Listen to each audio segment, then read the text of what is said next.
Gas just hit $3.72 per gallon, and it is going higher. If you think this is as bad as it gets, you need to see the math because analysts are predicting $5 gas within weeks and the numbers back it up. 3 weeks ago, gas was $2.93. Today, it is $3.72. That is an 80-cent jump in 21 days. The fastest increase since Hurricane Katrina in 2005. But Katrina was temporary. The hurricane passed, and prices came back down. This is different. This is a war with no end date. And every single expert is saying the same thing. If the Strait of Hormuz stays closed, gas will hit $5 per gallon or higher by April. Subscribe immediately, because this is about to hit your wallet harder than you think. By the end of this video, you will understand exactly why gas prices are exploding, the real math behind how high they could go, what it means for your budget, and what you can do to protect yourself financially. Let me start with the basics because you need to understand how oil prices translate to gas prices. Gas prices are determined by four main factors: the cost of crude oil, which is about 50 to 60% of what you pay at the pump, refining costs, which add another 20 to 30%, distribution and marketing, which adds 10 to 15%, and taxes, which vary by state but average about 50 cents per gallon. Comment below what you paid for gas the last time you filled up your tank.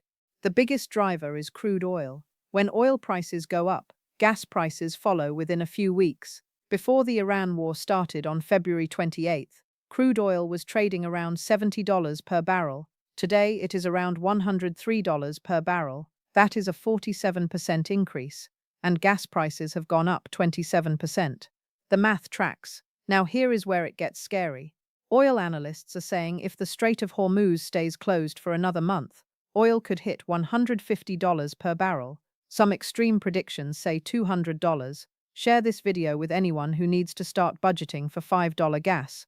Let me show you the math on how that translates to gas prices. For every $10 increase in crude oil prices, gas goes up about 20 to 25 cents per gallon. This is a pretty consistent relationship that has held true for years.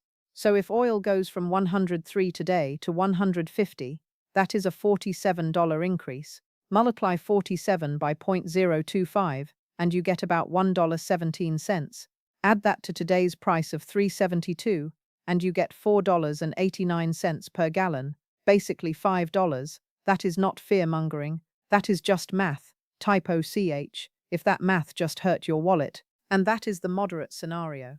If oil hits 175 or 200 like some analysts are predicting in a worst-case scenario, gas could go to $5.50 or even $6 per gallon nationwide. In expensive states like California, where gas is already over $4.50, you could be looking at $7 or $8. Now let me explain why oil prices are going up, and why they might keep going. The Strait of Hormuz is closed, not literally blocked with a physical barrier, but Iran has made it too dangerous for commercial tankers to pass through. They have launched missiles at ships. Subscribe if you want to understand economics, not just hear talking points. They have deployed mines. They have threatened to attack any vessel connected to the US or its allies. So shipping companies made a decision. It is too risky. Most tankers are anchored outside the strait waiting for the war to end. Some are rerouting around Africa, which adds 2 weeks to the journey, and massive costs. Either way, about 21 million barrels of oil per day that normally flow through the strait are not reaching the market. The world produces about 100 million barrels per day. Demand is also about 100 million. So losing 21 million barrels creates a 21% supply shortage. Hit that like button if you remember learning about supply and demand in school and are seeing it play out in real time. When you have a shortage, prices go up fast. That is exactly what happened. Oil went from 70 to 120 in the first week of the war. Then it dropped back to 103 after countries released oil from emergency reserves. But it is still way higher than before, and unless the strait reopens, prices will climb again. Now let me tell you about the emergency reserves because this is important. Over 30 countries agreed to release 400 million barrels of oil from strategic reserves. The US alone is releasing 172 million barrels from the Strategic Petroleum Reserve. Comment below if you think the Strategic Petroleum Reserve is being used correctly. The SPR is an emergency stockpile kept in underground salt caverns in Louisiana and Texas. It exists for exactly this kind of crisis. Releasing oil from it makes sense, but there are two problems. First, 400 million barrels sounds like a lot, but the world consumes 100 million barrels per day, so the entire release is only 4 days of global consumption. It helps a little bit, but it does not make up for losing 21 million barrels per day from the Strait. Second, you can only release reserves once. The US had 364 million barrels before this release. Share this if you think we are using up our emergency supplies too fast. After releasing 172, we will have about 192 million left. That is the lowest level since 1984. If this war drags on, Trump might have to release more, but at some point the SPR runs empty. Then we have no emergency cushion at all. And if there is another crisis on top of this one, we are screwed. Now let me break down what $5 gas means for your personal budget, because the impact is bigger than you think. The average American drives about 12,000 miles per year. The average car gets about 25 miles per gallon. Type flying if you have a trip planned and are worried about ticket prices. So that is 480 gallons of gas per year. At $2.93 per gallon, your annual gas bill was $1,406. At $3.72, it is now $1,786. That is an extra $380 per year just from the increase so far. If gas hits $5, you are looking at $2,400 per year. That is an extra $1,000 compared to 3 weeks ago. For one car. If you have a family with 2 cars, double it. $2,000 extra per year, just for gas. Subscribe if you are feeling the squeeze and want strategies to deal with it. That is money not going into savings, not paying off debt, not going toward your kids' college fund, just burned up in your gas tank because of a war happening thousands of miles away. And there is nothing you can do about it, except drive less or buy a more fuel-efficient car, which most people cannot afford to do right now. Now let me talk about the ripple effects, because gas prices are just the beginning. Diesel is even worse. Diesel just hit $4.99 per gallon, basically $5. Diesel matters more than most people realize. Every semi-truck on the highway runs on diesel. Comment below if you have already noticed groceries getting more expensive. The truck that delivered food to your grocery store, the truck that brought packages to the Amazon warehouse, construction equipment, farm tractors, trains, most of them run on diesel. When diesel prices double, the cost of moving every product in the economy goes up, and those costs get passed on to you. A typical semi-truck gets about 6 miles per gallon. A long-haul truck might drive 100,000 miles per year. That is 16,666 gallons of diesel. At $3.65 per gallon, that was 60,800 in fuel costs. Hit that subscribe button if you are tired of everything getting more expensive. At $5 per gallon, it is 83,330, an extra 22,500 per truck per year. Trucking companies are not going to eat that cost. They pass it on to their customers, and their customers are Walmart, Target, Kroger, every company that makes products you buy. Grocery stores get deliveries by truck. When trucking costs go up, grocery prices go up. A study from 2022 found that a $1 increase in diesel prices leads to about a 3% increase in grocery prices within a month. Diesel just went up $1.34. Share this if you think inflation is about to get way worse because of oil prices. That means grocery prices could go up 4% just from diesel costs. Add that to the existing inflation we already have, and you are looking at significant increases in your food bill. Construction is another area that gets hit hard. Every piece of heavy equipment on a construction site runs on diesel. Excavators, bulldozers, cranes, dump trucks, cement mixers. When diesel prices double, construction costs go way up. New homes get more expensive to build. Roads cost more to repair. Infrastructure projects go over budget. And who pays for that? You do. Type diesel if you are realizing this is going to make everything more expensive, not just gas. Through higher home prices if you are buying, through higher taxes if it is government construction, through higher rents if you are renting, because landlords pass on their increased costs. Airfare is also going up. Jet fuel is basically refined kerosene, which comes from crude oil. When crude prices double, jet fuel prices double. Airlines are already adding fuel surcharges to tickets. A flight that cost $300 a month ago might cost $400 now, and it will keep going up if oil stays expensive. Business travel gets more expensive. Family vacations get more expensive. Even if you are not driving, you are still paying for high oil prices every time you fly. Comment below what you are cutting from your budget to deal with higher costs. Now let me tell you what the government is doing and why it is not enough. Trump announced the US will release 172 million barrels from the Strategic Petroleum Reserve. We already talked about why that is not enough. He also approved new offshore oil drilling in the Gulf of Mexico. He is pushing US oil companies to drill more. He is cutting environmental regulations to speed up approvals. The US is already the world's largest oil producer at about 13 million barrels per day. But there is a limit to how fast production can increase. You cannot just drill a new well overnight. Subscribe if you think understanding this power shift is critical for understanding the future. It takes months to plan, permit, drill, and bring a new well online. So increased production will not help this crisis.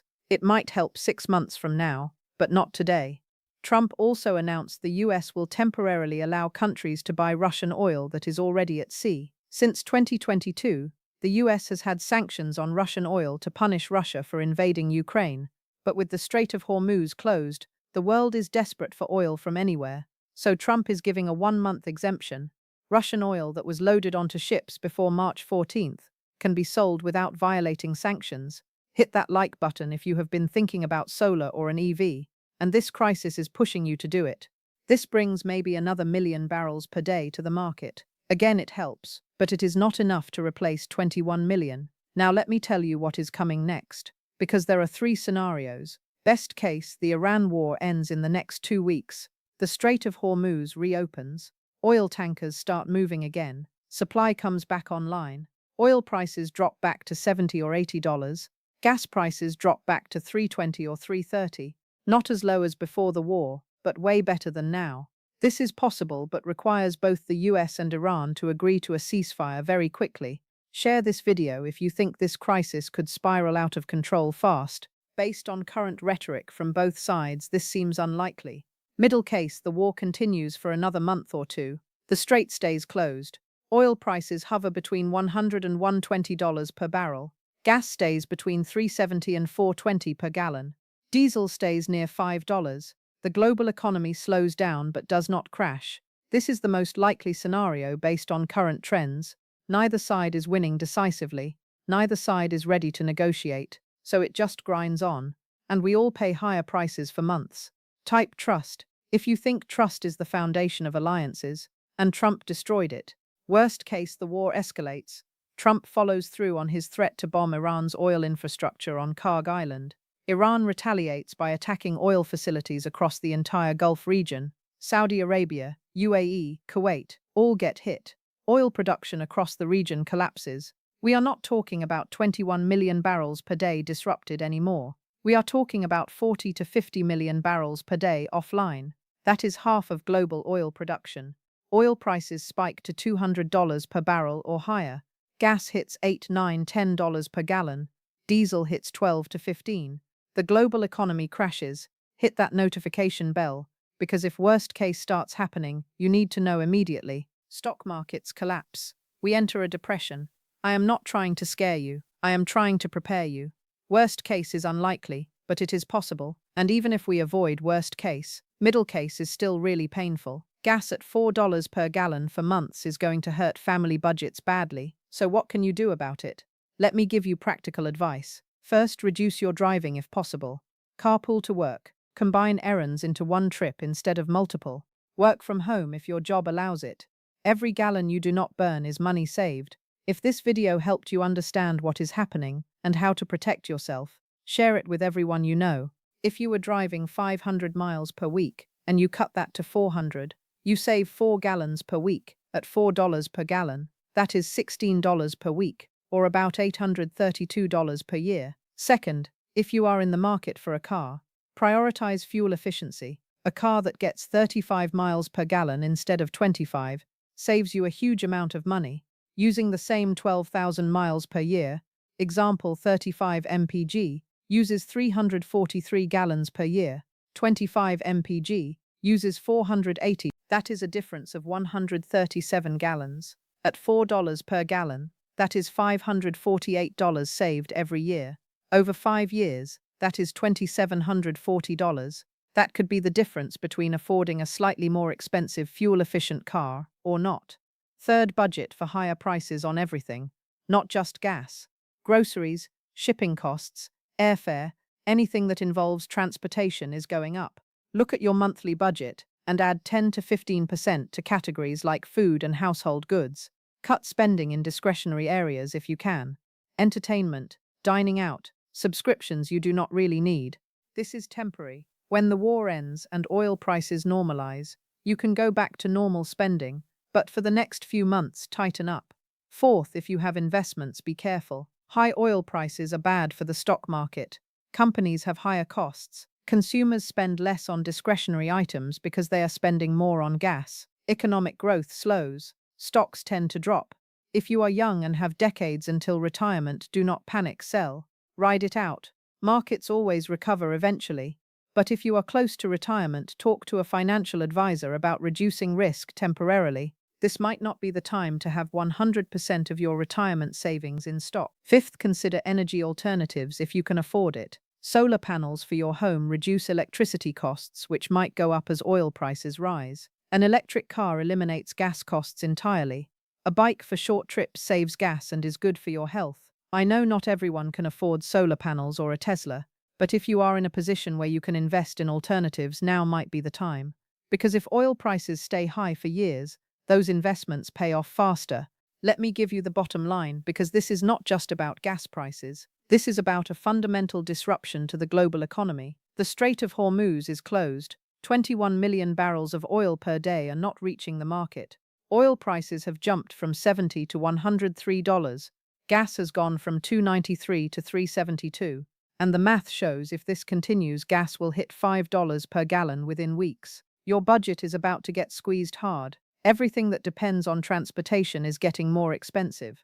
The government is trying to help by releasing emergency reserves, but it is not enough. The only real solution is ending the war and reopening the Strait of Hormuz.